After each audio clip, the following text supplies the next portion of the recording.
down. My dad's a firefighter. Ignore him. Make sure she doesn't catch on fire, people. Whatever. Yeah. We got a lake. That's why we have a lake. It's for this purpose. Yeah. Okay. She just decided to do this one? Yeah, pretty much. She had a pretty serious back injury, and that's when she started taking it up, right, Ian? Yeah. Really? Yeah.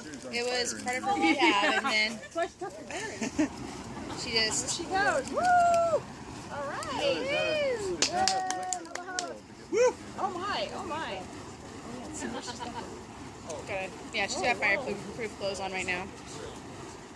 Wait, she Except does for or pants. doesn't? She does, except for her pants. But denim, it takes a while for denim to catch on fire anyways.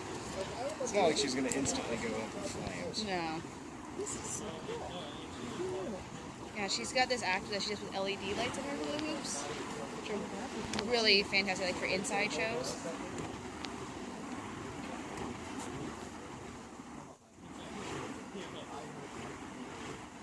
Has she ever been injured? I don't know. I guess that was it. Try that again. There we go. Wow. I don't know if she's injured by fire. Huh? Has she been injured by fire? Has she Nope. ever? This is her husband, by the way. Which is why I keep asking him questions.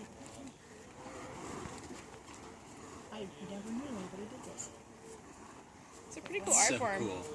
You'll see it a lot, like if you ever go to a Bellingham Circus Guild performance on the 15th of every month, you'll see stuff like this. It's pretty cool. Oh, no, really? On the 15th of every month year round? Yeah. They have random shows, people sign up and do their performance, and she's been in a couple. It's a circus variety. Yay!